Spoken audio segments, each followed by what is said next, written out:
বর্তমান সময়ে যেই কয়জন বেশি আক্রমণ চালানোর চেষ্টা করছেন এর মধ্যে একজন আমাদের মহব্বতের ভাই আছেন মাওলানা লুৎফুর রহমান ফরায়েজি। তার একটা ওয়েবসাইট আছে আহলে হক মিডিয়া, সার্চ করলে এখানেই পেয়ে যাবেন। সেখানে তার নামটা এখানে আমার টানা মুখ্য না, কিন্তু মেয়ারে হক বলতে কি বুঝান এটা দেখানোর জন্য টানতে হচ্ছে। আমি হুবহু কোট আনকোট করছি তিনি কি বুঝিয়েছেন বা এই ক্ষেত্রে তারা কি বুঝিয়ে থাকেন।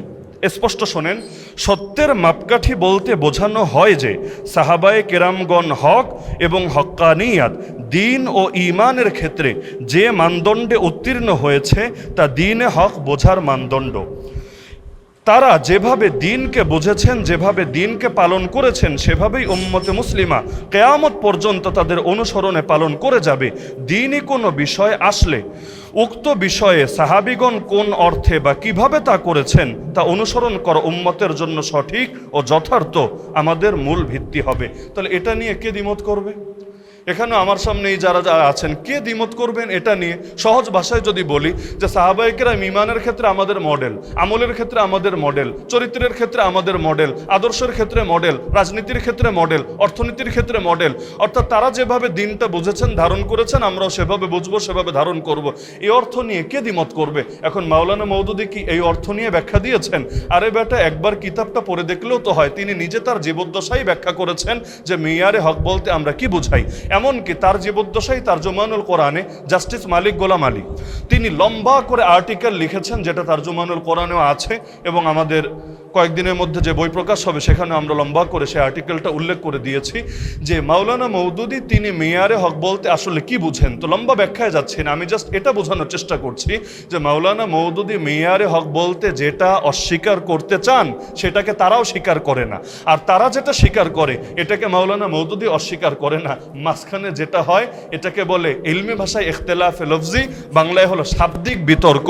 অর্থাৎ শব্দ নিয়ে মারপেট চলছে, একজন এভাবে বলছে আর একজন ওভাবে বলছে, দিন শেষে মূল অর্থ এবং মূল মর্ম একই থাকছে।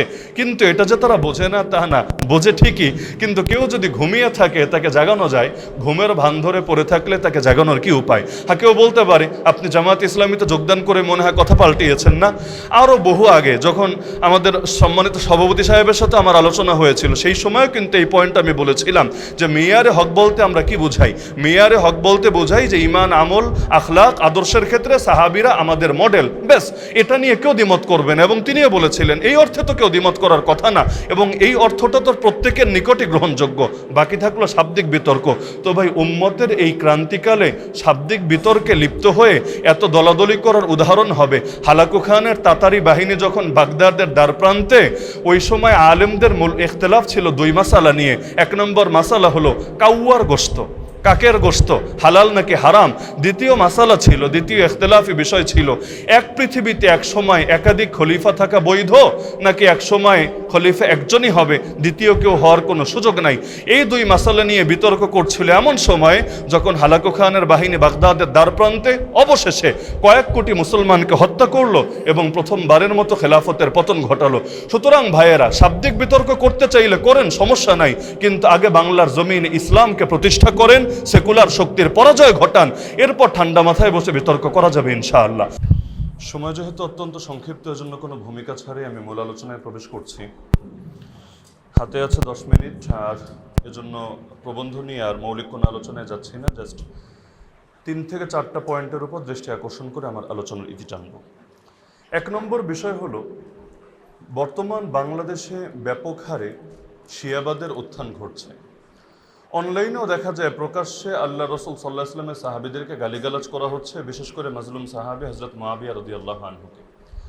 এই ক্ষেত্রে আমি মনে করি অনেকেরই দায় আছে, কিন্তু সবচাইতে বড় দায় ওই সমস্ত বিরোধী ভাইদের যারা তীরকে অন্যদিকে ঘুরিয়ে দেওয়ার কারণে এরা খালি ময়দানে গোল দেওয়ার সুযোগ পাচ্ছে। বলবেন এটা কিভাবে? বিগত শেখ হাসিনা শাসনের সময়ের দিকে যদি নজর দেন তাহলে লক্ষ্য করবেন সে নিরীহ মুসলমানদেরকে, ইসলামপন্থীদেরকে, ইসলামী রাজনীতির নেতাকর্মীদেরকেও জঙ্গি ট্যাগ দিয়ে নিজের গদিকে মজবুত করার জন্য, ওয়ার অন টেররের গেম খেলার জন্য সে এটাকে এমনভাবে এই ন্যারেটিভটা প্রতিষ্ঠা করেছে, এর মাঝখান দিয়ে এই সুযোগে হিন্দুত্ববাদী চরমপন্থীরা এই দেশে সর্বোচ্চ হম্বিতম্বি শুরু করে দিয়েছে। তাহলে বিগত সময়ে নাস্তিক্যবাদী চরমপন্থীরা, হিন্দুত্ববাদী চরমপন্থীরা যে মাথাচাড়া দিয়েছে, এর সবচেয়ে বড় দায় ছিল ফ্যাসিস্ট সরকারের। কারণ তারা ওদের ক্ষেত্রে চরমপন্থা, জঙ্গিবাদ, উগ্রবাদ এই শব্দগুলো ব্যবহার না করে এগুলো মুসলমানদের ক্ষেত্রে এমনভাবে ব্যবহার করেছে মনে হচ্ছিল এগুলো যেন মুসলমানদের পৈতৃক সম্পত্তি, তাদের পূর্বপুরুষের রেখে যাওয়া মিরাজ, যেখানে অন্য কারো কোনো হিস্সাই নাই। সুতরাং যার ইসলামের পক্ষে, ইসলাম কায়েমের পক্ষে একমাত্র তারাই হলো জঙ্গি, তারাই মৌলবাদী, তারাই উগ্রবাদী, তারাই চরমপন্থী, তারাই সাম্প্রদায়িক। আর মাঝখান দিয়ে অন্য শক্তিগুলো তারা ঠিকই চরমপন্থা সর্বোচ্চ শিখরে পৌঁছেছে। সুতরাং এখন যারা আল্লাহ রসুল সাল্লাহ ইসলামের সাহাবিদের গালিগালাজের ব্যাপারে চুপ আছে, শিয়া ফিতনার ব্যাপারে চুপ আছে, এমনকি পাকিস্তানের দিকে নজর দিলেও দেখবেন পাকিস্তানেও সাহাবিদের সম্মান নিয়ে অনেক আলোচনা হয়, বাংলাদেশের চাইতে 1000 গুণ বেশি আলোচনা হয়, কিন্তু সেখানকার মূলধারার ওলামায়ে কেরামের আলোচনা থাকে মূলত শিয়া ফিতনা, রাফেজি ফিতনাকে সামনে রেখে।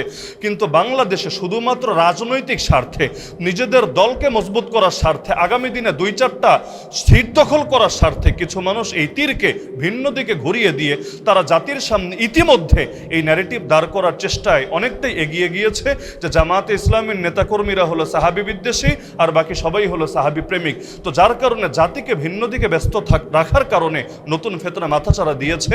আমি মনে করি ইতিহাসের পাতায় এই মুখগুলো কলঙ্কিত হয়ে থাকবে যারা ফিতনার সময় জাতিকে এভাবে মিসগাইড করেছে, বিভ্রান্ত করেছে।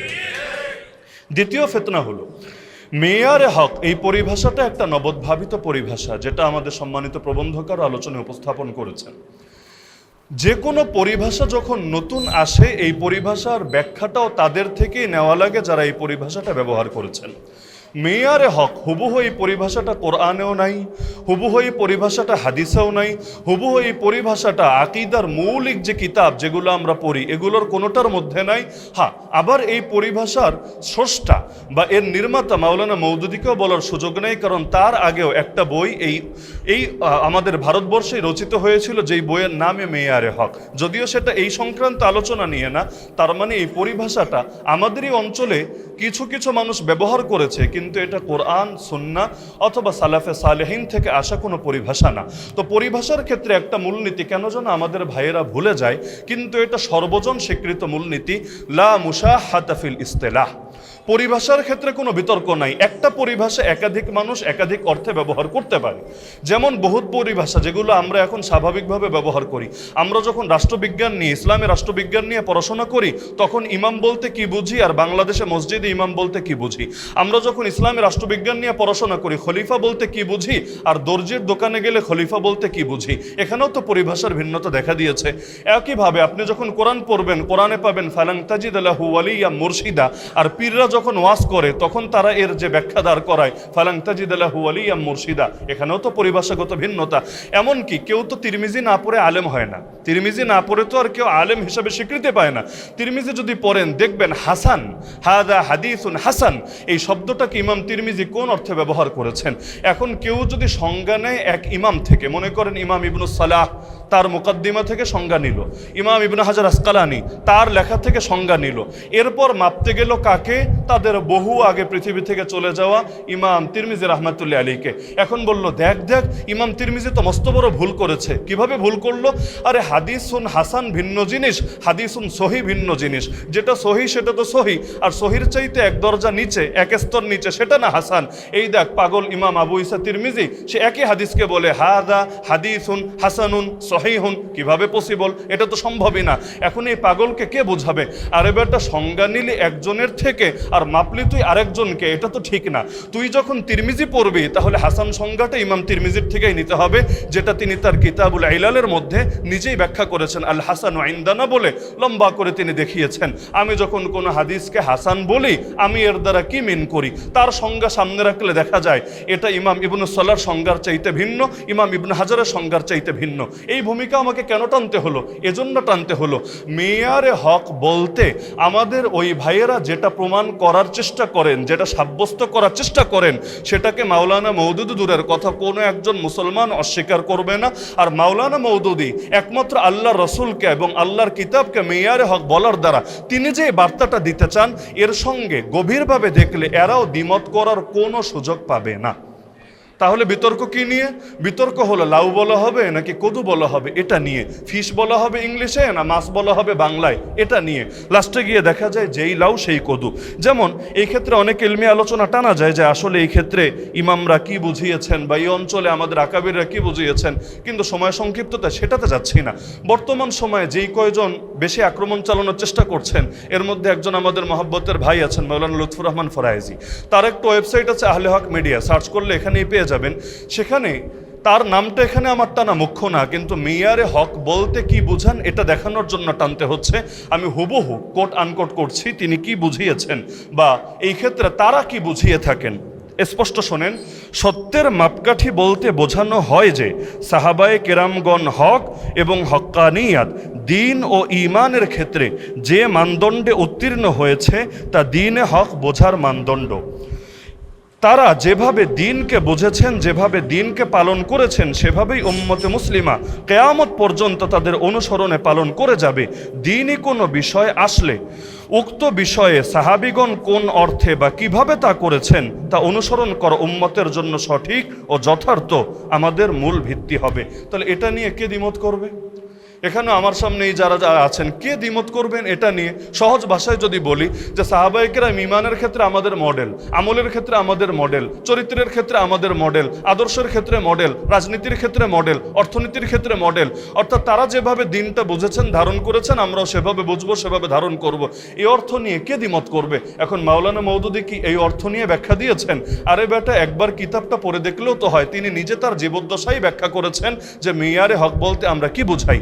এমনকি তার জীবদ্দশাই তারজুমানুল কোরআনে জাস্টিস মালিক গোলাম আলী তিনি লম্বা করে আর্টিকেল লিখেছেন, যেটা তারজুমানুল কোরআনেও আছে এবং আমাদের কয়েকদিনের মধ্যে যে বই প্রকাশ হবে সেখানে আমরা লম্বা করে সেই আর্টিকেলটা উল্লেখ করে দিয়েছি যে মাওলানা মওদুদী তিনি মেয়ারে হক বলতে আসলে কি বুঝেন। তো লম্বা ব্যাখ্যায় যাচ্ছি না, আমি জাস্ট এটা বোঝানোর চেষ্টা করছি যে মাওলানা মওদুদী মেয়ারে হক বলতে যেটা অস্বীকার করতে চান সেটাকে তারাও স্বীকার করে না, আর তারা যেটা স্বীকার করে এটাকে মাওলানা মওদুদী অস্বীকার করে না। মাঝখানে যেটা হয় এটাকে বলে ইলমি ভাষায় ইখতিলাফে লফজি, বাংলায় হলো শাব্দিক বিতর্ক।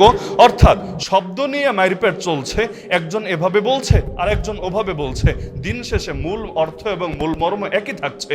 কিন্তু এটা যে তারা বোঝে না তা না, বোঝে ঠিকই, কিন্তু কেউ যদি ঘুমিয়ে থাকে তাকে জাগানো যায়, ঘুমের ভান ধরে পড়ে থাকলে তাকে জাগানোর কি উপায়? হ্যাঁ, কেউ বলতে পারে আপনি জামাত ইসলামীতে যোগদান করে মনে হয় কথা পাল্টিয়েছেন না।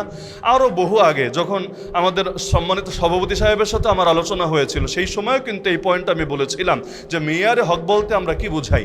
মেয়ারে হক বলতে বোঝাই যে ঈমান, আমল, আখলাক, আদর্শের ক্ষেত্রে সাহাবীরা আমাদের মডেল। বেশ, এটা নিয়ে কেউ দ্বিমত করবে না এবং তিনিও বলেছিলেন এই অর্থে তো কেউ দ্বিমত করার কথা না এবং এই অর্থটা তো প্রত্যেকের নিকটই গ্রহণযোগ্য। বাকি থাকলো শাব্দিক বিতর্ক। তো ভাই, উম্মতের এই ক্রান্তিকালে শাব্দিক বিতর্কে লিপ্ত হয়ে এত দলাদলি করার উদাহরণ হবে হালাকু খানের তাতারি বাহিনী যখন বাগদাদের দ্বারপ্রান্তে, ওই সময় আলেমদের মূল ইখতিলাফ ছিল দুই মাসালা নিয়ে। এক নম্বর মাসালা হলো কাউয়ার গোশত, কাকের গোশত হালাল নাকি হারাম। দ্বিতীয় মাসালা ছিল, দ্বিতীয় ইখতিলাফি বিষয় ছিল এক পৃথিবীতে এক সময় একাধিক খলিফা থাকা বৈধ নাকি এক সময় খলিফা একজনই হবে, দ্বিতীয় কেউ হওয়ার কোনো সুযোগ নাই। এই দুই মাসালা নিয়ে বিতর্ক করছিল এমন সময়ে যখন হালাকু খানের বাহিনী বাগদাদের দ্বারপ্রান্তে অবশেষে কয়েক কোটি মুসলমানকে হত্যা করলো এবং প্রথমবারের মতো খেলাফতের পতন ঘটালো। সুতরাং ভাইয়েরা, শাব্দিক বিতর্ক করতে চাইলে করেন, সমস্যা নাই, কিন্তু আগে বাংলার জমিনে ইসলামকে প্রতিষ্ঠা করেন, সেকুলার শক্তির পরাজয় ঘটান, এরপর ঠান্ডা মাথায় বসে বিতর্ক করা যাবে ইনশাআল্লাহ। আমার সর্বশেষ পয়েন্ট আজকের যেটা নিয়ে এখানেও আলোচনা হচ্ছিল, আদালতে সাহাবা, আমাদের শিরোনামের মধ্যেই যেটা আছে। আদালতে সাহাবার ক্ষেত্রে আমার বক্তব্য হচ্ছে আদালতে সাহাবা একটা ইজমাই পরিভাষা, সর্বসম্মত পরিভাষা। এটা নিয়ে হকপন্থীদের কেউ দ্বিমত করার কোনো সুযোগ নাই। হ্যাঁ, এটা নিয়ে দ্বিমত করেছেন কারা, যেটার আলোচনা আমাদের সম্মানিত ডক্টর সাহেব তিনি আলোচনা এনেছেন, শিরদিমাতুন কালিলা, এমন কিছু ক্ষুদ্র দল যাদের কোনো গ্রহণযোগ্যতাই নেই, যাদের কোনো মুসলিম সমাজের মধ্যে কোনো ভিত্তিই নাই। হকপন্থী কোনো ধারার কোনো মানুষ আল্লাহ রাসূল সাল্লাল্লাহু আলাইহি ওয়াসাল্লামের সাহাবীদেরকে আদেল মানার ক্ষেত্রে, ন্যায়পরায়ণ মানার ক্ষেত্রে দ্বিমত করে নাই, করার সুযোগও নাই।